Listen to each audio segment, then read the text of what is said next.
2 minute کا کام ہے، آپ ساری کٹھی 1 کو دے دو، 2 کو دے دو، 10 کو دے دو، پورے سال میں تقسیم کر کے دو، آسان کام ہے۔ دوسرا، زکوٰۃ ہر مسلمان پہ نہیں ہے، مالدار پر ہے۔ مالداروں سے عرض کروں گا زکوٰۃ دیں۔ میرے ملک کے مالدار بہت تھوڑے ہیں جو زکوٰۃ دیتے ہیں۔ اگر صرف کراچی کے لوگ زکوٰۃ دیں تو کراچی سے لے کر سکردو تک کوئی غریب نہیں رہے گا۔ کسی غریب کی بیٹی وہ ایسے نہیں بیٹھی رہے گی کہ ہاتھ پیلے کرنے کے لیے پیسے کوئی نہ ہو۔ کوئی بیمار بغیر علاج کے نہیں مرے گا۔ صرف کراچی کے تاجر زکوٰۃ پوری دے دیں، سکردو تک کوئی غریب نہیں بچے گا۔ حج مالداروں پر ہے۔ نماز ایک ایسی چیز دہرائی جاتی۔ میرے نبی نے کہا اپنے ملازم پر کام تھوڑا ڈالو تاکہ روزہ آسانی سے نبھا سکے، اپنے روزے کو نبھا سکے۔ اپنے ملازم، اپنے گھر کے نوکر نوکرانیاں، اپنے جاب کے، اپنی شاپ کے نوکر، ان سے کام تھوڑا لو۔ اب تم لوگوں کا سیزن ہوتا ہے رمضان، روزہ روے نہ روے سیزن لگنا چاہیے تھا۔ تمہیں اپنے سیزن کی فکر پڑ جاتی ہے، اور لوگ رمضان میں جنت بناتے تھے، آج کا تاجر رمضان میں پیسے بنائے۔ ایسے جو تاجر بیٹھے ہوئے ہیں، انہیں رمضان نہیں چاہیے، ان کو رمضان کا انتظار ہوتا ہے کہ پیسے بڑے آئیں گے، رمضان آئے گا پیسے بڑے آئیں گے۔ جائے روزے جہاں سے آئے، جائے تراویح جہاں سے آسان تھا، روکڑ چاہیے روکڑ ہے۔ اور میں نے ایک نوجوان سے کہا یار تو تبلیغ میں وقت دیا کر۔ کہا جی میرے بدن میں بڑی دردیں ہوتی ہیں، میں نہیں جا سکتا۔ میں نے کہا ٹھیک ہے۔ میں اسے دیکھتا تھا دکان پہ ایسے جانوروں کی طرح کام کرتا تھا، تو میں نے ایک دن کہا یار تجھے تبلیغ میں جاتے ہوئے دردیں ہوتی ہیں اور یہ دکان پہ تو جتنا کام ہے اتنا تبلیغ میں تو نہیں، تو یہاں تمہیں دردیں نہیں ہوتی؟ کہا جی یہاں بھی ہوتی ہیں، لیکن شام کو جب نوٹ گنتا ہوں نا سارا درد چلا جاندہ ہے۔ ایویں 4 نوٹاں دی مارے ساری ہم پیڑا ہیں۔ یہ جتنے ہیں نا تاجر، ان کو رمضان کا انتظار ہوتا ہے کہ پیسے بنیں گے، اس لیے انتظار نہیں ہوتا کہ بخشش ہوگی، اللہ راضی ہوگا، جنت ملے گی، روزے رکھیں گے۔ دیکھو رمضان، لفظ رمضان میں غور کرو، رمضان 12 مہینے، 11 مہینوں کے نام عربوں نے رکھے اور اس روزے کے مہینے کا نام اللہ نے رکھا۔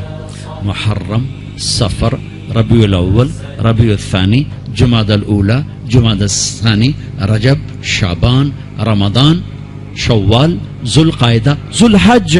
یہ 11 میں سے جو 12واں مہینہ ہے رمضان۔ اس کا قرآن میں ذکر آیا، شہر رمضان الذی انزل فیہ القرآن۔ اور اللہ نے قرآن کی تلاوت کی تھی جب زمین آسمان بھی نہیں بنے، تو عرب کتوں آ گئے، ٹھیک ہے؟ تو اللہ نے اس مہینے کا نام رمضان رکھا۔ رمضان کس لیے رکھا؟ رمضان کا مطلب بڑا عجیب و غریب ہے۔ رمضان کا مطلب ہے جل جانا، کبھی سنا؟ جل جانا۔ رمض یرمض، صلاۃ الاوابین حین ترمض الفصال، مسلم شریف کی روایت۔ جلنا، جلنا، رمضان جلنا۔ یہ روزے اور اس لفظ رمضان جلنے میں کیا جوڑ ہے؟ کیا جوڑ ہے؟ جوڑ یہ ہے سبحان اللہ کہ بھوک اور پیاس اندر میں آگ لگاتے ہیں، آگ لگاتے ہیں، ٹھیک ہے؟ آگ کا کیا کام ہے؟ جو چیز ڈالو، بھسم، کاغذ ڈالو، پرزا ڈالو، لوہا ڈالو، لکڑ ڈالو، کپڑا ڈالو، مٹی تو سوا بن گئی، ٹھیک ہے؟ تو یہ جو بھوک اور پیاس، اور اب جون کا رمضان ہے تو بھوک پیاس عروج پر ہوگی، اس سے آگ بھی عروج پر ہوگی۔ اس آگ میں جو میرے اندر جلتی ہے بھوک اور پیاس کی وجہ سے، اس میں اللہ کیا کرتا ہے؟ اس میں اللہ روزانہ پچھلے سال کے گناہ ڈالتا ہے اور جلاتا ہے۔ آگ جل رہی، گناہ ڈالو، جل گئے، ڈالو جل گئے، ڈالو جل گئے، ڈالو جل گئے، ڈلتے گئے، ڈلتے گئے، ڈلتے گئے، آخری روزے پورے سال کے جتنے گناہ تھے سارے جلا کے اللہ اسے پاک صاف کر دیتا۔ چل میرا بندہ موج کر، پچھلے سب معاف، سب معاف۔ تو ہمارے سارے پکوڑے والوں کو شوق چڑھا ہوا رمضان آئے پکوڑے وکن گے، سموسے والے آندے پہ رمضان آوے سموسے وکن گے، جتیاں والے آندے پہ عید آوے جتیاں وکن گیا۔ وہ کسی کو یہ شوق ہی نہیں کہ بخشش ہوگی، اللہ راضی ہوگا، جنت ملے گی، اللہ کی محبت میں بھوک لگے گی، اللہ کے عشق میں پیاس لگے گی. وہ بھوک اور پیاس کی جو تڑپ اور کسک ہے، پھر ہم ہاتھ اٹھا کے اللہ سے مانگیں گے. ہم کہیں گے یا اللہ، تو عرش کے دروازوں تک میری پکار جائے گی، ساتوں آسمان میری پکار سے گونج اٹھیں گے. مجھے یقین ہے کہ میرا اللہ کہتا ہے، میرا نبی فرماتے ہیں کہ اللہ رمضان میں سارے آسمان کے فرشتوں سے فرماتا ہے روزے رکھنے والوں کی دعا پر آمین کہو. عرش کے فرشتوں سے اللہ فرماتا ہے میری تسبیح چھوڑ دو، رمضان کے روزے رکھنے والوں کی دعا پر آمین کہو، آمین کہو. عرش فرش میں گونج اٹھتی ہیں میری دعائیں، میری صدائیں. آہا، میرے نوحے، میرے گریے ہلا دیتے ہیں. اگر بھوک پیاس میں مزے آ رہے ہوں کہ واہ یا اللہ تو نے کہا تھا نا، دیکھ میں بھوک سے بیٹھا ہوں. اس لیے افطار کے وقت دعا کیوں قبول ہے؟ افطار کے وقت کھانا سامنے ہے، پانی سامنے ہے، اور آواز کان لگے ہوئے ہیں سائرن کی آواز پر، تو اللہ کہتا ہے یہ فرشتہ، یہ میرے بندے، کھانا بھی سامنے ہے، پانی بھی سامنے، یہ کیوں نہیں کھا رہے، یہ کیوں نہیں پی رہے؟ بولو کہ یا اللہ تیری محبت، میری محبت، چلو تم گوار ہو، میں نے معاف کیا، چل میرا بندہ مانگ، کھانے سے پہلے مانگ. وہ وقت مانگنے کا ہوتا ہے، پکوڑے کھاؤں دا نہیں ہوتا، سموسے دکن دا نہیں ہوتا. سموسے، پکوڑے، کچوریاں، 500 چیزاں تو اندر پا لیندے ہو. سارے روزے دی تباہی پھیر کے رکھ دیتے. ایک مہینے کے لیے اوور آلنگ ہے، ٹیوننگ ہے، ٹیوننگ. تھوڑا کھاؤ، تھوڑا کھاؤ، تھوڑا کھاؤ. ٹھنڈے شربت مت پیو، ٹھنڈے شربت مت پیو افطاری کے وقت. بعد میں پینا تو پی لو، این افطاری کے وقت اپنے اوپر ظلم مت کرو. سارے دن کا انجن گرم ہے، ایک دم اس کے اوپر برف پھینکتے ہو. تھوڑی دیر صبر کر کے سادہ پانی پی لو، نماز پڑھ لو، پی لو. لیکن این روزے کے وقت بچو تلی ہوئی چیزوں سے، کراری چیزوں سے، مسالے دار چیزوں سے، ثقیل چیزوں سے بچو. ہلکا پھلکا رکھو پیٹ کو، ہلکا پھلکا، تاکہ روزے کا مقصد حاصل ہو کہ جسم پاک ہو، غلاظتوں سے، گندگیوں سے پاک ہو، صاف ہو. ہاں، اور اپنے دل کو بھی صاف. رمضان میں سب کی بخشش ہو جاتی، سب کی. 4 نہیں بخشے جاتے، 4 آدمی نہیں بخشے جاتے، 4 قسم کے مرد عورت سب کی بخشش ہو جاتی، سب کی. 4. اللہ تعالی ہماری حفاظت فرما لے. کسی بھائی میں یہ عیب ہے، ابھی سن کے توبہ کر لینا. شراب پینے والا، مستقل شراب پینے والا، رمضان میں بخشش نہیں. ماں باپ کا نافرمان، ماں باپ کا نافرمان. ماں باپ کا نافرمان کے لیے تو میرے نبی نے کہا کہ اللہ ہر گناہ کی سزا موت کے بعد دے گا. ماں باپ کے نافرمان کو یہیں سے شروع کرے گا اور آگے تک لے کے جائے گا.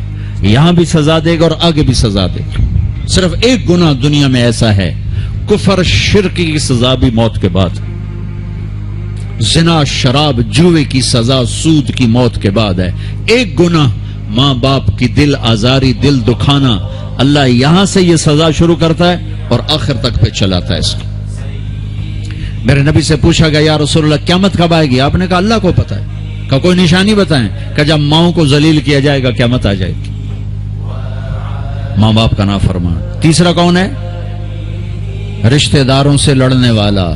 کبھی بھائی سے لڑا، کبھی بہن سے لڑا، کبھی خالہ سے، کبھی چاچے سے، کبھی مامے سے، کبھی تائے سے، کبھی پھوپھی سے. قریبی رشتوں سے لڑنے والا اور تعلق توڑنے والا، اس کی بخشش نہیں ہوگی. چوتھا کون ہے؟ کینہ رکھنے والا. کینہ، شہن. ایک ہوتا ہے بغض، ایک ہوتا ہے کینہ. شہن، بغض، شہن. بغض کیا ہے؟ بغض کیا ہے؟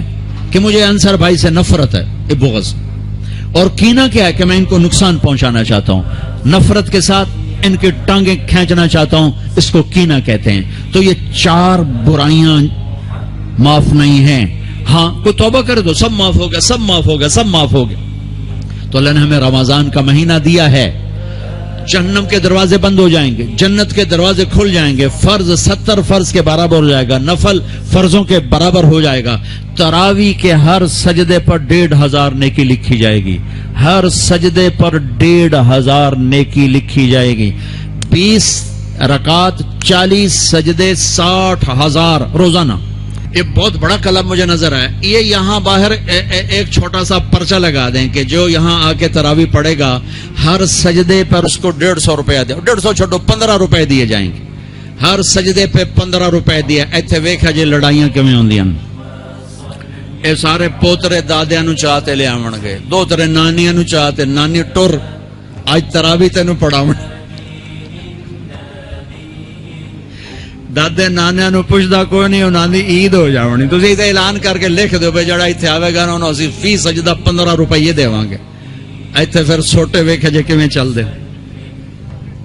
میرے نبی, میرے محبوب, میرے پیارے اور میرے اللہ کے پیارے دلارے, راج دلارے, وہ کہہ رہے ہیں او میری امت 1 گھنٹہ لگا لو, 1 گھنٹہ 40 سجدے, ہر سجدے پہ 1500 نیکی, 60,000 نیکیاں, اور ہر سجدے پر جنت میں ایک سرخ یاقوت کا محل, اور ہر سجدے پر جنت میں ایک درخت جس کے نیچے 100 سال گھوڑا دوڑ سکتا ہے. اتنے تھوڑے وقت میں اتنی کمائی. اب 8 تراوی پڑھ کے آدھی مسجد خالی جا رہے, کتنے جا رہے ہو, کی کرن جا رہے ہو, کوئی کام نہیں. 8 پڑھ کے جوتا اٹھا کے جا رہے ہیں. اے بھائی پڑھ لو, سال کے بعد آیا ہے موقع اللہ سے لینے کا, اور ہر سجدے پر یہ کچھ اللہ دے رہا ہے. اور پھر جب آخری رات ہوتی تو اللہ فرماتے ہیں میرے فرشتوں, میرے بندوں کی رات کی تراوی اور دن کا روزہ, اس کے بدلے میں نے ان کے پچھلے سارے گناہ معاف کر دیے. اور آسمان پہ ایک فرشتہ اعلان کرتا ہے یا باغ الخیر ابشر و اقبل, اے بھلائی کے چاہنے والے آگے بڑھ خوشخبری ہو, اور اے برائی کے کرنے والے بس کر اور واپس ہو. اور اللہ کا عرش مستقل پہلے آسمان پہ آ جاتا ہے. عرفات کے دن صرف عرفہ کے دن پہلے آسمان پر, لیکن رمضان میں پورا رمضان عرش پہلے آسمان پر. اور میرے اللہ کا اعلان ہے, کوئی بخشش چاہنے والا ہے, کوئی توبہ کرنے والا ہے, کوئی رزق لینے والا ہے, کوئی سوال کرنے والا ہے, کوئی دنیا اور آخرت کی حاجت لینے والا ہے, کوئی مانگنے والا. ہر وقت اللہ کی طرف سے اعلان ہوتا ہے اس مہینے کو کمائی بناؤ, دنیا کماؤ, حلال کمانا. کو میں تو ویسے مذاقن کہہ رہا ہوں, ہر ایک دنیا کمانا کوئی منع تھوڑا ہی, حلال کمانا کوئی منع تھوڑا ہی ہے, لیکن ایسی کمائی میں نہ لگو کہ روزے پہ زد پڑے, تراوی پہ زد پڑے, تلاوت پہ زد پڑے. میرے نبی پاک صلی اللہ تعالی علیہ وسلم رمضان میں قرآن کی تلاوت بڑھا دیتے تھے. قرآن رمضان کا سب سے بڑا وظیفہ, جی کوئی وظیفہ دسو, کوئی وظیفہ دسو. لوگ پوچھتے ہیں جی رمضان کا کوئی خاص وظیفہ بتا رہا ہوں. رمضان کا خاص وظیفہ قرآن کی تلاوت, رمضان کا خاص وظیفہ قرآن کی تلاوت, قرآن کی تلاوت, قرآن کی تلاوت. جتنا پڑھ سکتے ہو پڑھتے جاؤ, پڑھتے جاؤ, پڑھتے جاؤ, پڑھتے جاؤ. میرا ایک ساتھی ہے مولوی ثناء اللہ, وہ ایک دن میں پورا قرآن ختم کرتا ہے. ایک دن میں پورا قرآن, ایک دن میں پورا قرآن. پورے رمضان میں 30 قرآن ختم کر دیتا. سوائے اس کے بیمار ہو جائے تو, کوئی بیمار ہو جائے تو 10 پارے, ورنہ پورا قرآن رمضان, قرآن پورا قرآن. تو چلو ہم پورا قرآن نہیں پڑھتے, کچھ تو پڑھو. سارا سال نہیں پڑھا, کچھ تو پڑھو.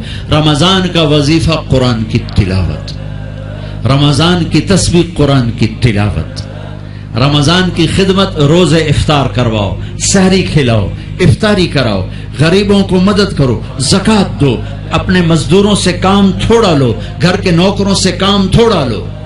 اور رمضان کی سب سے بڑی بات, آپس میں بغض سے دل صاف کرو. لڑے ہوئے ہو رمضان آنے سے پہلے, جیسے لوگ حج پر جانے سے پہلے نہیں فون کرتے ہیں, صلح کرتے ہیں, اتنا ہی ضروری ہے.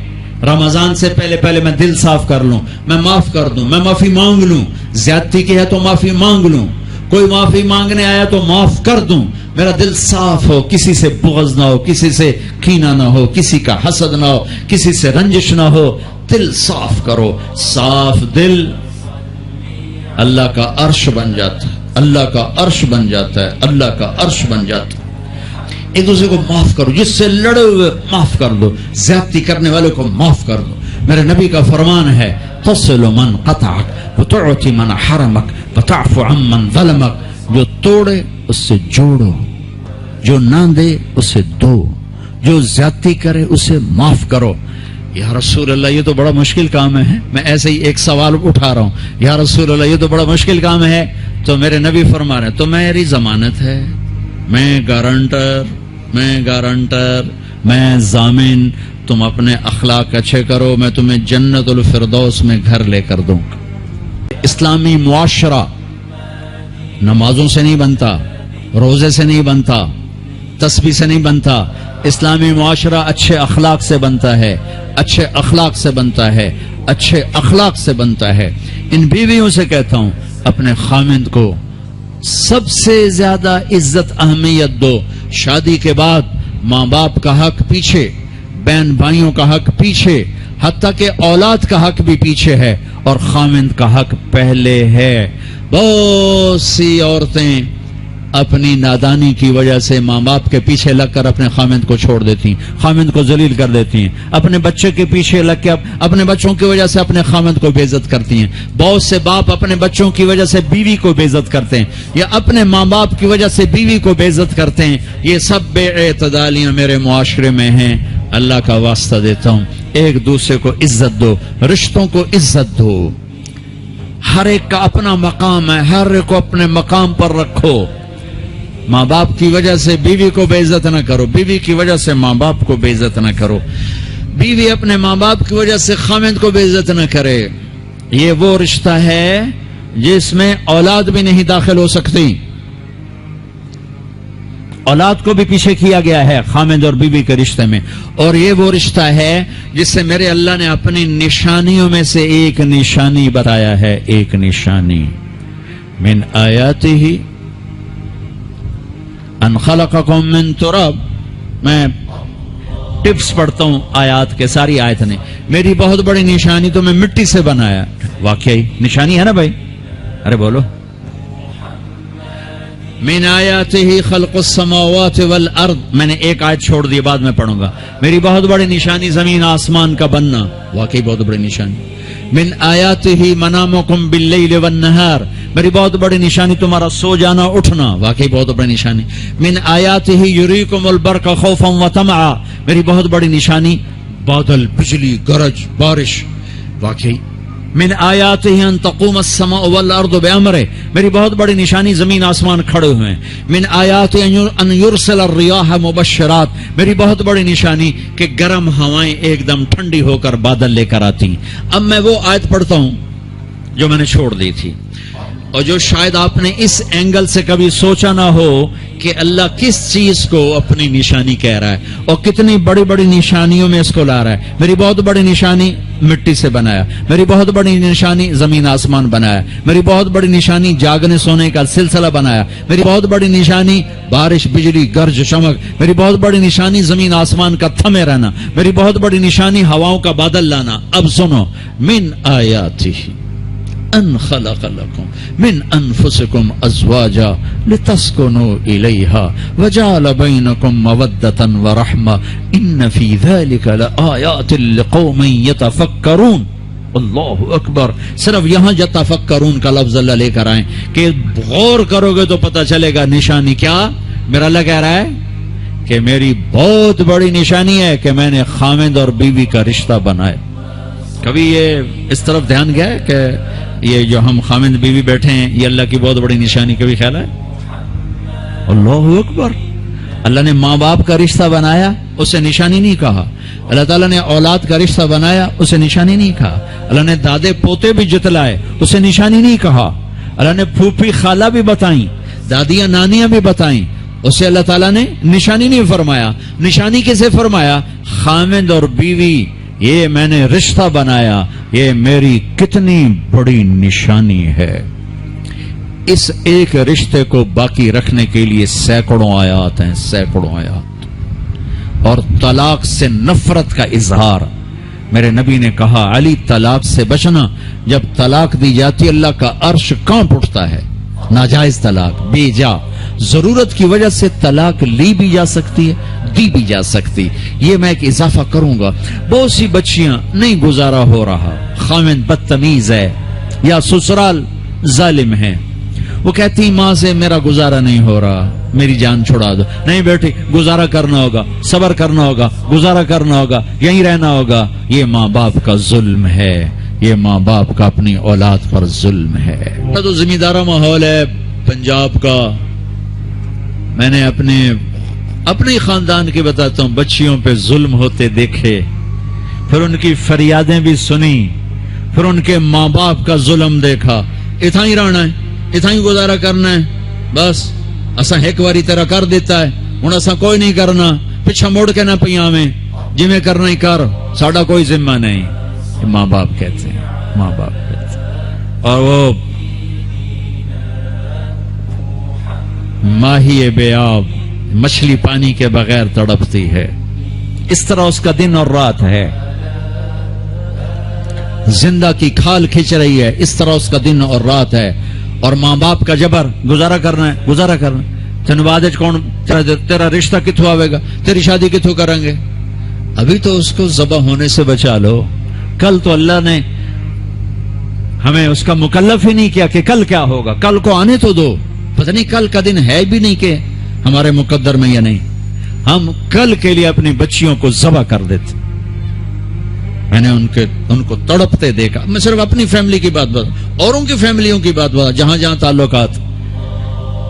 کہیں رشتہ قریب کا ہے، لڑکی بدتمیز ہے، بچہ شریف ہے، وہ کہتا ہے ابا جی میں طلاق دینا چاہتا ہوں، میرا اس سے گزارا نہیں ہے، زبان شدید ہے. آئے میرے بھائیو، گھروں کی بربادی مالدار ہو یا غریب ہو، برے اخلاق سے ہو، برے اخلاق سے. دو واقعے اوپر نیچے ہوئے. ایک خاتون ملی، مجھے تعارف کرایا گا کہ ایک خاتون آ رہی ہیں، ان کے خاوند کھربوں پتی ہیں، کھربوں پتی. ٹھیک ہے جی آؤ. اس خاتون نے آتے ہی رونا شروع کر دیا. مولانا لوگ مجھے خوش قسمت سمجھتے ہیں کہ میں بہت بڑے مالدار کی بیگم ہوں، میرا دل زخمی ہے، میرے خاوند کا سلوک اچھا نہیں، میں دولت کو آگ لگاؤں، یہ ہیرے کے سیٹ کو میں کیا کروں جب اس کا سلوک ہی میرے ساتھ اچھا نہیں. چند دن کے بعد ایک نوجوان ملا، مولانا میں اپنی زندگی سے تنگ ہوں، میری بیوی انتہائی بدتمیز ہے، انتہائی زبان دراز ہے، میں اپنی زندگی سے تنگ آ چکا ہوں، 3 بچے ہو چکے ہیں، طلاق دے نہیں سکتا، میں کیا کروں. یہ روزمرہ کے واقعات ہیں. تو ضرورت کے لیے طلاق دی جا سکتی ہے، لی جا سکتی ہے، نہ عیب ہے نہ تانا ہے، نہ ذلت ہے نہ کوئی داغ ہے. لیکن ابھی فیصلہ آباد سے ایک بچی ملی، اس کی بچی گود میں، طلاق کیوں ہو گئی؟ سسرال نے کہا بچی کیوں پیدا ہوئی ہے، گھر واپس جا. طلاق دے دی. بچی پیدا ہونے پہ طلاق دے دی. پچھلے ہفتے ملا ہوں، پچھلے ہفتے. کیا قصور ہے جی؟ بچی پیدا ہوئی، طلاق دے دی. اور یہ 3 دن پہلے اسلام آباد میں خاتون ملی کہ سسرال نے گھر سے نکال دیا، کیوں 3 بچیاں گھر سے نکال دی، 3 بچیاں پیدا ہونے پر گھر سے نکال دیا. یہ بھی اسی دیس کی کہانی ہے، یہ بھی اسی دیس کی دکھ بھری داستان ہے. ظلم صرف وہ نہیں جو بھتہ کی پرچیاں آ رہی ہیں اور جو دہشت گردی ہو رہی ہے، یہ جیسے وہ بہت بڑا ظلم ہے، ایسے یہ بھی بہت بڑا ظلم ہے کہ کہیں بچیاں ذبح ہو رہی ہیں، کئی بچے ذبح ہو رہے ہیں. پھر ایک اور ظلم اس کے ساتھ ہے، خاندان سے باہر نہیں کرنی، خاندان میں کریں گے. ہم راجپوت ہیں، میں اپنی بات کر، ہم راجپوت ہیں، ہم اس سے باہر نہیں کرتے. ہم شیخ ہیں، ہم باہر نہیں کرتے. ہم میمن ہیں، ہم باہر نہیں کرتے. ہم پٹھان ہیں، ہم باہر نہیں کرتے. ہم ارائیں، ہم باہر نہیں کرتے. اس بت کو توڑو، اس سے بڑی بچیاں برباد ہوئی ہیں، بڑی زندگیاں برباد ہوئی ہیں. میرے نبی نے فرمایا دین دیکھو، اخلاق، اخلاق دین جہاں دیکھو رشتہ کر دو. اگر بچہ اپنی پسند کا اظہار کر دے تو اسے نافرمانی نہ سمجھو کہ تو اپنی پسند کا اظہار کیوں کرتا ہے. اگر بچی اپنی پسند کا کہہ دے کہ میری یہاں شادی کریں تو اسے بے ادب، اسے بے حیا نہ سمجھو. اس نے حیا کے ساتھ شریعت کے مطابق ایک چیز کا مطالبہ کیا ہے. اللہ کا واسطہ دیتا ہوں ماں باپ کو، اپنے بچے بچیوں کی شادی میں ان کی رائے لو، ان کی رائے لو، ان کی رائے لو. ایک خاتون نے مجھے بتایا کہ میرا رشتہ آیا اور میرے ماں باپ دوسرے کمرے میں بیٹھ کے مشورے کر رہے کہ کرنا ہے کہ نہیں کرنا, مجھے بتا ہی نہیں رہے کہ تیرا رشتہ آیا ہے. اور بچیوں سے پوچھنا عیب سمجھ, مجھے تمہارے کراچی کے نہیں پتا, میرے پنجاب کی تہذیب یہی ہے, بچیوں سے پوچھنا عیب. بس کر دیتا تیرا, ایسا ہی کرنا ہے, ایسا ہی کرنا ہے, اور کوئی گل دوئی ہے ہی کوئی نہیں. شرابی سے بات, میرے اپنے عزیز دوستوں کے بہت بڑی فیملی, بہت بڑا زمیندار گھرانہ, ایک بچی نے فون کہا, مولانا صاحب صرف مجھے فون آیا کہ تیرے آسان تیری منگنی کر چھڑی ہے, بس فلانی تاریخ نو تیرا نکاح ہے, ٹھیک ہے میرے ماں باپ ہیں, کر دیا, میں حاضر ہوں. لیکن مولانا اتنا تو میرا حق تھا کہ شرابی سے تو نہ کرتے, ایک شرابی سے میرا نکاح کرتے. میرے خاندان میں اور لڑکے بھی تھے, ایک شراب, ان کو پتہ یہ شراب پیتا ہے, میری زندگی رل گئی اس کے پیچھے, شرابی کے پیچھے.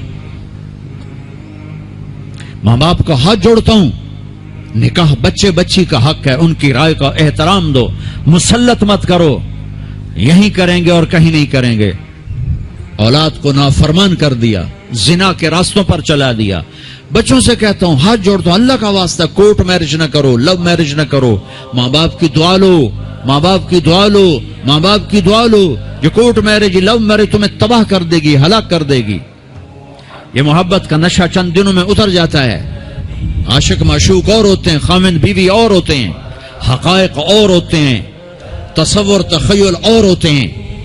میرے رب نے ایک اعتدال کا دین پیش کیا ہے, ایک اعتدال کا دین پیش کیا ہے. شادی بچے کا حق ہے, بچی کا حق. ماں باپ پیش کر, بیٹا یہ پیغام ہے, کر دیں, بیٹی یہ پیغام ہے, کر دیں. بیٹا پسند کا اظہار کرے, اسے نافرمان نہ سمجھو. بیٹی اپنی پسند کا اظہار کر دے, اسے نافرمان نہ سمجھو. صحابہ کی سیرت اٹھا کے پڑھو, صحابیات کی سیرت اٹھا کے پڑھو. ایک خاتون, یا رسول اللہ میں آپ سے شادی کرنا چاہتی ہوں, یا رسول اللہ میں آپ سے شادی کرنا چاہتی ہوں. تو صحابیہ کروڑوں رابعہ بصری قربان کی جائیں صحابیہ پر.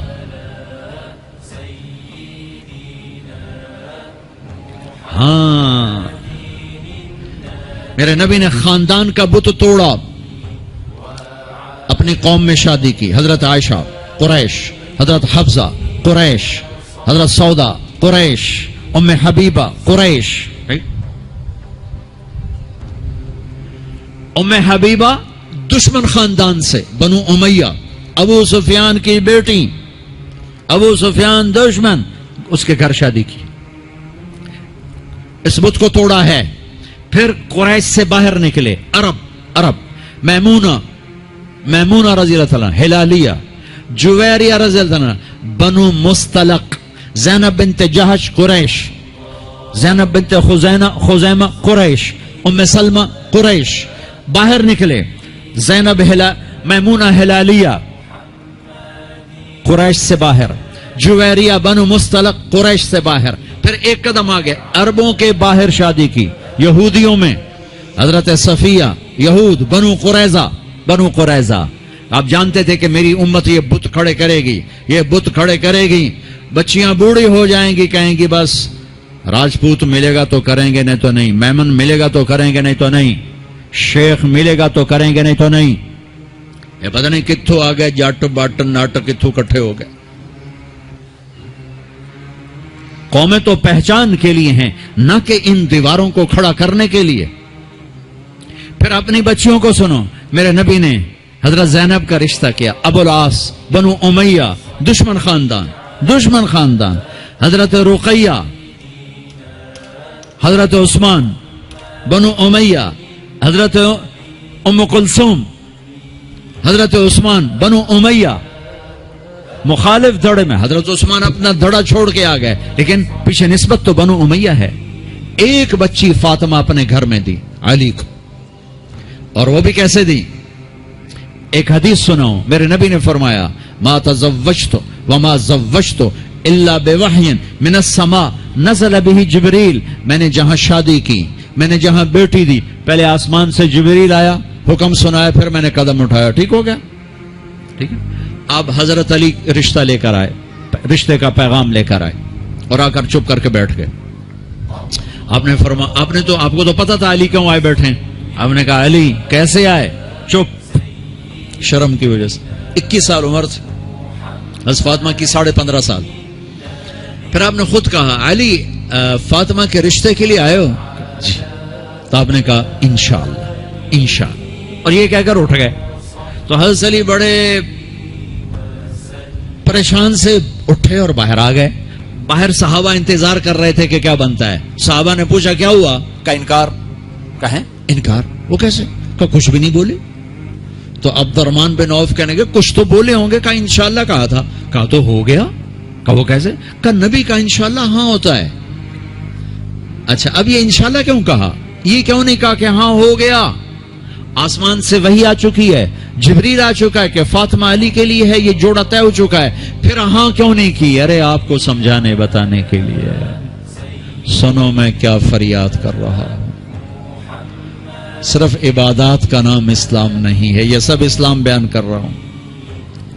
میرے نبی گھر آئے، فاطمہ جیسی جنت کی شہزادی کو بلایا. بیٹی فاطمہ، علی کا رشتہ آیا ہے، ہاں کر دو. کیا وحی کے آنے کے بعد بھی پوچھنے کی ضرورت تھی؟ جب اللہ کہہ چکے ہیں کہ فاطمہ علی کے لیے ہیں اور آسمان سے جبریل آ چکے ہیں کہ یہ رشتہ آسمانوں پہ طے ہو چکا ہے، پھر یہ کیوں کہا فاطمہ بیٹی علی کا رشتہ آیا ہے، ہاں کر دو؟ یہ کراچی والوں کو سکھانے کے لیے، قیامت تک کی امت کو سکھانے کے لیے کہ بیٹیوں سے پوچھا جاتا ہے کہ یہ شادی بیٹی کا حق ہے، یہ نکاح بیٹے کا حق ہے. یہ ایجاب قبول ماں باپ کرتے ہیں یا لڑکا لڑکی کرتے ہیں؟ اور ایجاب قبول کے بغیر نکاح ہو سکتا ہے؟ میرے ایک دوست ہیں چودھری رفاقت منڈی باؤدین، ان کے گاؤں کا ایک بچہ چھوٹی عمر میں بسوں پہ وہ نوکری پہ لگ گیا، وہ کنڈکٹر بن گیا، کلینر کنڈکٹر. وہ ساری زندگی اس میں گزر گئی. استاد جی آن دے، استاد جی جان دے، استاد جی کٹ لو، استاد جی آگے چلو، استاد جی پیچھے چلو. اس کی شادی ہونے لگی. یہ میں لطیفہ نہیں سنا رہا ہوں، صحیح واقعہ سنا رہا ہوں. منڈی باؤدین. اچھا مولوی صاحب آخیا ہاں بھائی پترا فلانے دی دھی تے اے اودا نام تے اے اودا پیو تے اتنا مار میں تینوں دتی تو قبول کیتی. آخر لگا جی آن دیو. تو اس کے بھائی نے اس کو کون نہیں ماری، کہندا جی جان دیو.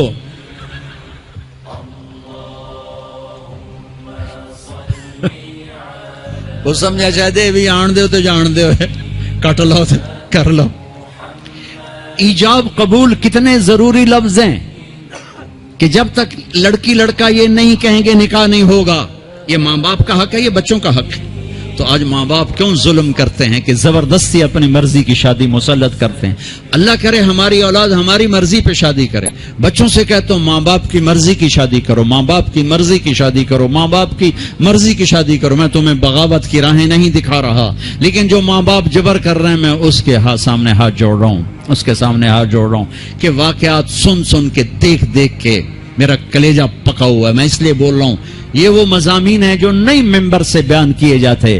میں بول رہا ہوں کہ یہ میرے معاشرے کی دکھتی ہوئی رگیں ہیں. جہاں نیکی دیکھو وہاں رشتہ دے دو، چاہے خاندان. ہاں خاندان میں کو ترجیح دو، خاندان کو ترجیح دو، کوئی شک نہیں، کوئی شک نہیں. لیکن اگر خاندان میں جوڑ نہیں باہر تلاش کرو. ہمارے جی ہم بچی والے، ہم کیسے جائیں؟ بچی والے نہیں جا سکتے. یہ تو ہندوستان کی ہندی ثقافت ہے. میری بیٹی جوان ہے، میرے ذمہ میں اپنی بیٹی کا رشتہ تلاش کروں. میں جا کر کہوں بھئی میری بچی جوان ہے، اگر آپ کو مناسب لگے تو آپ ہمارا پیغام قبول کر لیں. لیکن ہم اپنی بچیوں کو بوڑھا کر دیتے ہیں. کوئی رشتہ آئے تو کریں، کوئی رشتہ آئے تو کریں. پھر ایک یہ جو رشتے کرانے والیوں کا چکر ہے، اس نے کتنے گھر تباہ کر دیے ہیں. تو ماں باپ سے کہتا ہوں رائے لو. اولاد سے کہتا ہوں ماں باپ کے خلاف نہ جاؤ، نہ جاؤ، نہ جاؤ، نہ جاؤ. برکت کیا، دین سارا ہاتھ سے نکل جائے.